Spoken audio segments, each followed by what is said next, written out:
Hola y bienvenidos. Hoy nos vamos a sumergir en las ideas de un pensador fundamental, Pierre Bourdieu. Vamos a intentar descifrar un poco esas reglas no escritas que mueven ciertos mundos sociales. Hola. Sí, tenemos aquí extractos de sus textos, algunas propiedades de los campos y el punto de vista del autor.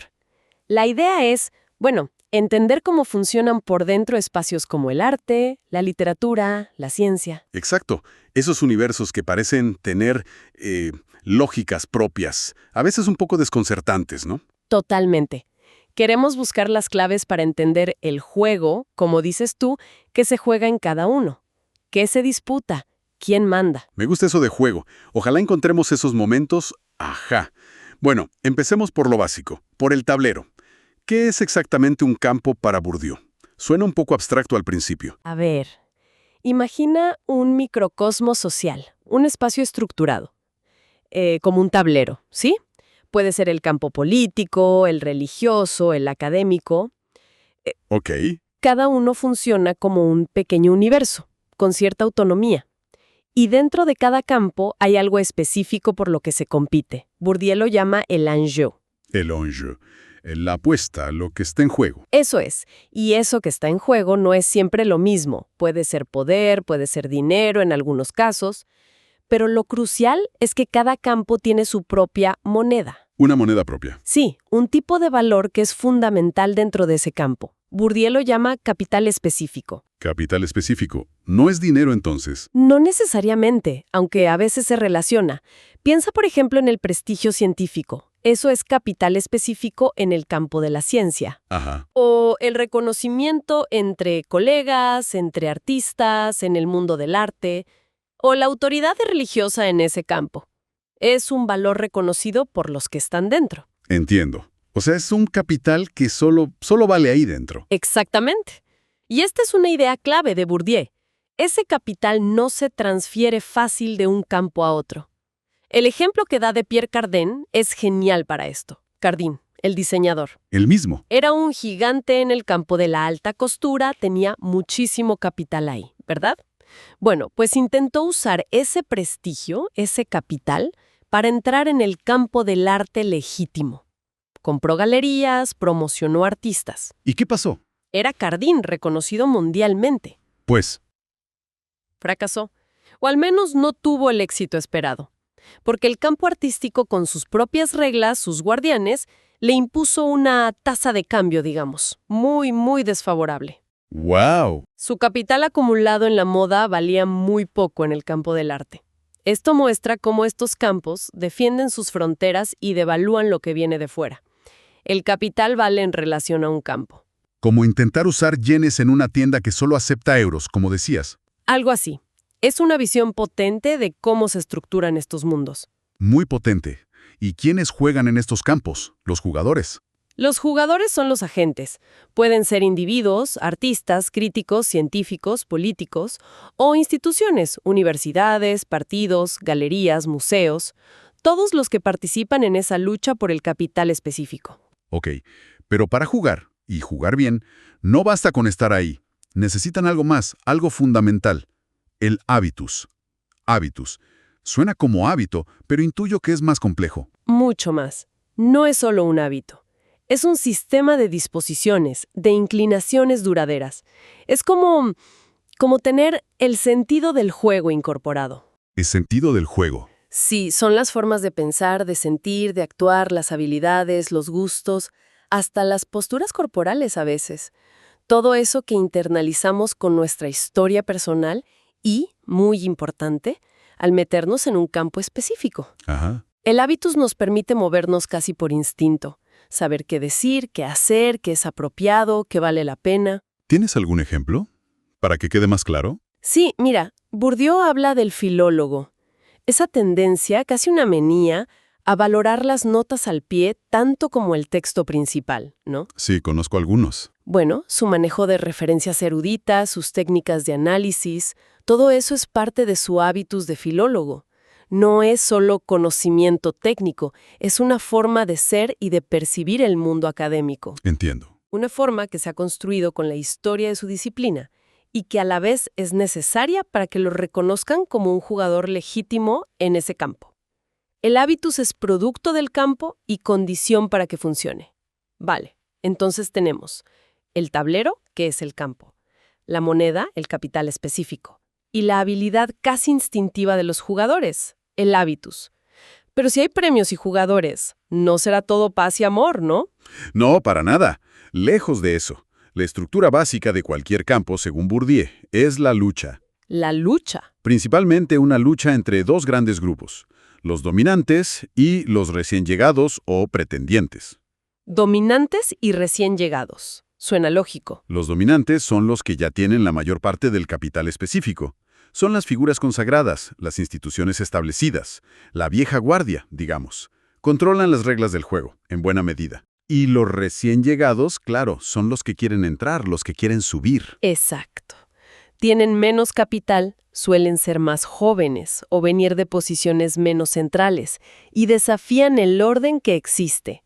Esa tensión entre los establecidos y los aspirantes es lo que mueve el campo, lo que genera cambio. ¿Y cómo luchan? Usan distintas armas, por así decirlo. Sí, usan estrategias diferentes. Los dominantes usan lo que Bourdieu llama estrategias de conservación. Conservación. O sea, mantener las cosas como están. Exacto. Buscan mantener el status quo, defender la ortodoxia, que es la visión dominante sobre qué es legítimo en el campo, preservar su monopolio del capital y las reglas que les favorecen. Piensa en las academias, las figuras que dictan qué es buena arte o ciencia seria. Entendido. ¿Y los otros? Los que desafían. Ellos usan estrategias de subversión. Promueven la herejía, la heterodoxia. Herejía. Me gusta. Intentan romper las barreras que les ponen los dominantes, cuestionan las reglas, proponen nuevas definiciones de lo que es valioso, buscan revalorizar capitales que ellos sí tienen. Piensa en las vanguardias artísticas rompiendo con lo académico. Claro. O científicos con ideas totalmente nuevas. Exacto. Esa es la dinámica. ¿Y esta lucha entre ortodoxia y herejía es igual en todos los campos? ¿En política y en literatura, por ejemplo? A ver, la forma concreta de la lucha cambia muchísimo, claro. Las armas en política, votos, leyes, poder, son muy distintas a las de la filosofía, argumentos, publicaciones, prestigio. Lógico. Pero la estructura de fondo, ese conflicto entre los que controlan la definición de lo legítimo y los que la desafían, eso, según Bourdieu, es universal en todos los campos. La lucha final es por el poder de definir qué cuenta, quién tiene autoridad para decir qué es válido. La violencia simbólica legítima creo que la llama. Exactamente. Es el poder de imponer una visión del mundo como legítima dentro de ese campo. Y claro, de cómo se distribuye el capital a partir de eso. Pero ojo, aquí hay algo fascinante, casi paradójico. ¿Ah, sí? Sí, porque a pesar de esta lucha constante, a veces muy dura, todos los que participan, dominantes y dominados, ortodoxos y herejes, comparten algo fundamental. ¿El qué? Una creencia implícita en que el juego vale la pena. Creen que aquello por lo que se lucha en ese campo es importante. Bourdieu llama esto la ilusio. ¿Ilusio? Como ilusión. Sí, pero no en el sentido de que sea falso, sino en el sentido de estar metido en el juego, de tomárselo en serio. Es invertir afectiva y cognitivamente en el campo. Ah, entiendo. Como creer en las reglas del juego aunque quieras cambiarlas. Exacto. Es una complicidad objetiva que une a todos los que compiten. Nadie quiere, en el fondo, destruir el tablero. Quieren cambiar las reglas a su favor o ganar ellos. Eso explicaría por qué las revoluciones dentro de un campo, como las vanguardias, no quieren acabar con el arte en sí. Justamente. Muchas veces, estas revoluciones se presentan como un retorno a los orígenes, a la pureza del campo, que supuestamente ha sido corrompida por los dominantes. Se ven a sí mismos como los verdaderos guardianes del espíritu del juego. ¡Qué interesante! Esa ilusión es lo que mantiene unido al campo, a pesar de las peleas. Esos campos que Bourdieu estudió tanto, los de producción cultural, arte, literatura, filosofía. ¿Tienen algo especial? Sí, tienen una característica muy particular y es una de las ideas más provocadoras de Bourdieu. En su forma más pura, más autónoma, estos campos funcionan como un mundo económico al revés. Económico al revés. ¿Cómo es eso? Significa que invierten la lógica del mundo económico normal. En el polo más autónomo del campo cultural, el desinterés económico, el rechazo al éxito comercial fácil, se convierte en un principio de legitimidad. O sea, que ganar dinero está mal visto. En ese polo, sí. El valor supremo es simbólico, no monetario. Piensa en el lema «el arte por el arte». Producir pensando solo en el mercado, en el éxito masivo, se ve con sospecha. Se considera una traición a los valores puros del campo. El famoso artista vendido. Es un estigma real, entonces. Totalmente. En ese polo más autónomo, el éxito se mide sobre todo por el reconocimiento de los pares, otros artistas, críticos especializados, intelectuales que comparten el mismo hábitus, la misma ilusio. Claro, ahí funciona esa lógica paradójica. A menudo, quien pierde comercialmente, gana simbólicamente. El fracaso en ventas puede interpretarse como señal de integridad, de independencia.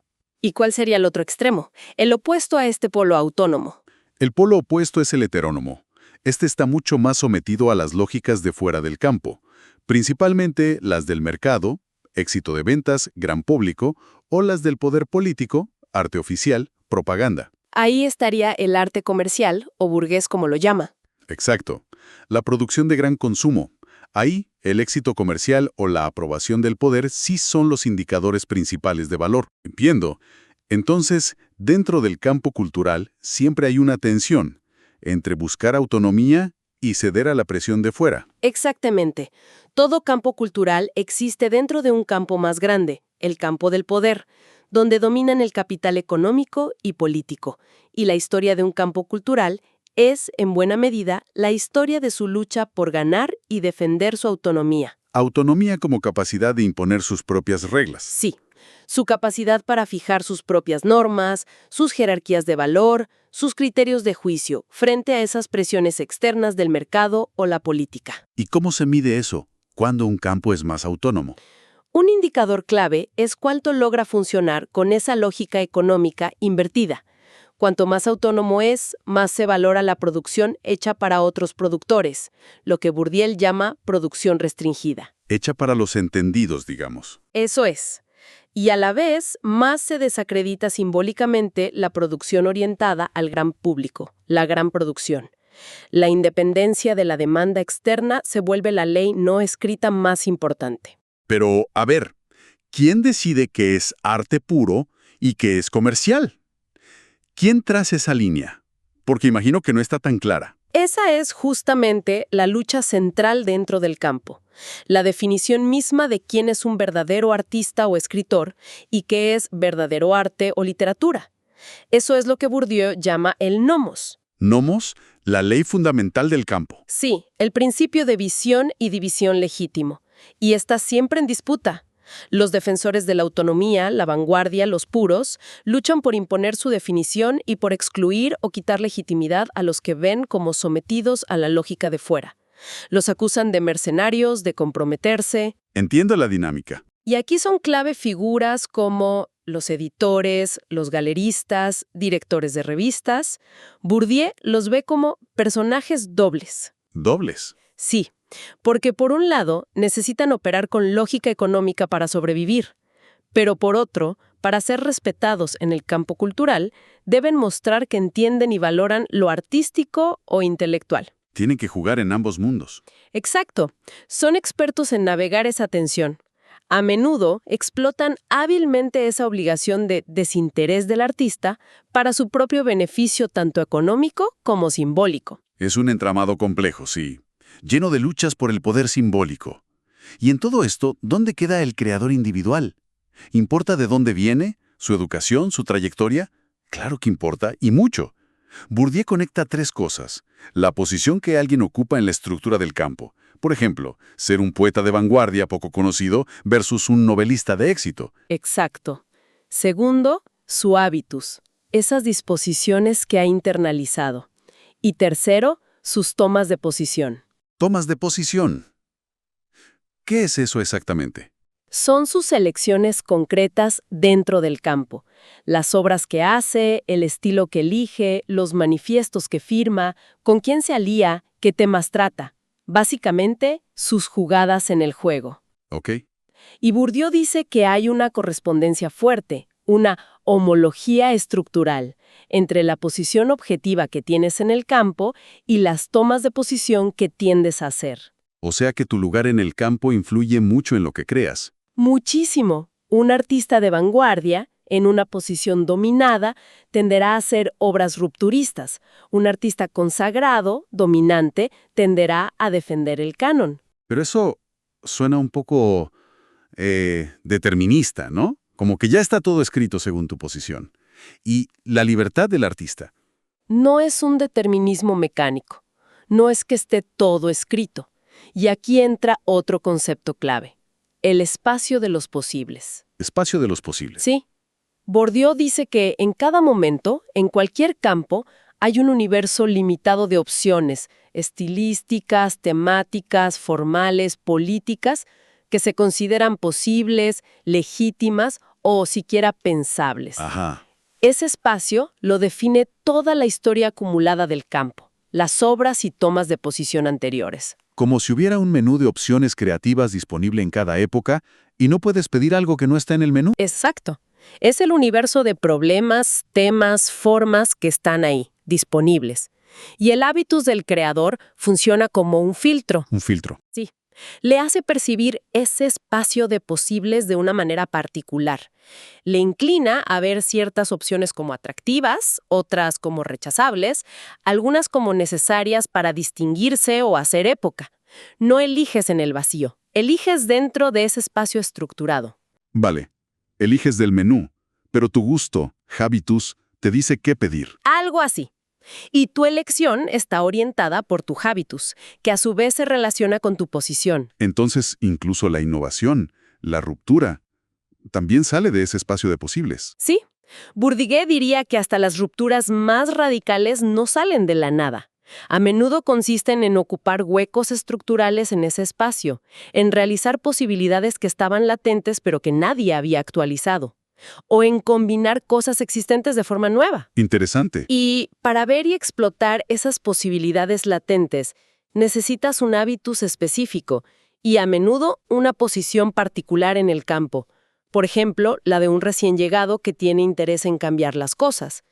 El caso del pintor naïf, como Henri Rousseau, el aduanero, es fascinante aquí. Bourdieu lo analiza. Rousseau, sí. Él entra en el campo del arte casi por accidente, sin el hábitus cultivado, sin conocer la historia del arte, ni las reglas del juego de la vanguardia de su época. Pintaba, quizás, intentando imitar a los académicos o siguiendo una estética popular. Pero hoy lo vemos como un precursor del arte moderno. ¿Cómo pasa eso? Ahí ves el poder del campo. Es el propio campo, a través de figuras clave de la vanguardia, Picasso, Apollinaire, Jarry, el que transmuta la obra de Rousseau. La reinterpretan. La reinterpretan. Sí. Lo que objetivamente podría verse como torpe o ingenuo, ellos lo leen a la luz de su propio espacio de posibles, de su lucha contra el academicismo. Ven en su ingenuidad una forma de autenticidad, una ruptura inconsciente con las convenciones, un primitivismo. O sea que el campo lo crea como artista importante, más allá de sus intenciones. Exactamente. Es el campo, con su sistema de creencias, su ilusio, el que le da valor a la obra y construye la figura del creador. El pintor aficionado se convierte en revolucionario gracias a la mirada de otros agentes del campo. Increíble. Demuestra que el valor no está solo en la obra en sí. Sino en todo el sistema de relaciones y creencias que la rodea y la consagra. Esto lleva a una conclusión interesante. Para ser un verdadero innovador, un vanguardista consciente, necesitas conocer muy bien la tradición contra la que reaccionas. No puedes ser un revolucionario ingenuo por mucho tiempo, no. Totalmente. Bourdieu insiste mucho en esto. A medida que un campo cultural se autonomiza y acumula historia, se vuelve más reflexivo. Reflexivo. Sí, el conocimiento de la historia específica del campo, sus debates, figuras, obras clave, se convierte en un requisito implícito, casi un derecho de entrada para poder innovar de forma legítima. No puedes romper las reglas si no las conoces bien. Exacto. La historia entera del campo está presente, de alguna forma, en cada nueva obra, en cada toma de posición. Ser filósofo hoy, dice Bourdieu, implica dominar lo esencial de la historia de la filosofía para poder actuar como filósofo creíble hoy. Entendido. Bueno, creo que hemos cubierto mucho. Hagamos un pequeño resumen para fijar las ideas principales. Vimos los campos como microcosmos sociales Sí, con sus reglas, su capital específico en juego. y jugadores con un habitus, ese sentido del juego, Descubrimos la lucha constante entre dominantes, con sus estrategias de conservación, y los recién llegados con estrategias de subversión, y todo sostenido por la ilusio, esa creencia en el juego.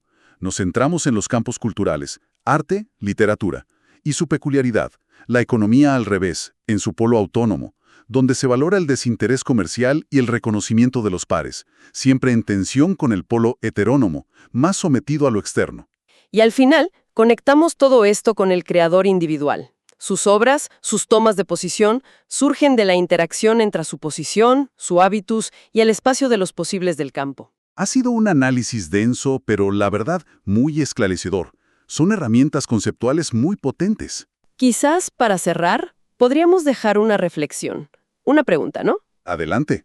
Si aceptamos esta mirada de Bourdieu, que ve la creación cultural tan metida en estas dinámicas de campo, en luchas por poder simbólico, ¿qué pasa con nuestra idea más romántica de la genialidad pura, de la inspiración individual como única fuente de valor? Buena pregunta. ¿Es posible separar la obra que admiramos de todo ese sistema de creencias, de relaciones, de luchas, de la ilusio de ese campo que no solo la produjo, sino que también le dio su valor? ¿La convirtió casi en un fetiche cultural? Una pregunta que da para pensar mucho y para mirar el mundo de la cultura con otros ojos, sin duda. Muchísimas gracias por guiarnos en esta exploración tan interesante. Gracias a ti. Y gracias a quienes nos escucharon. Hasta la próxima. Si te sirvió para tus estudios, dale a me gusta y suscríbete para no perderte el próximo texto. Y si tienes algún autor en mente que deba convertir a este formato, envíalo en los comentarios.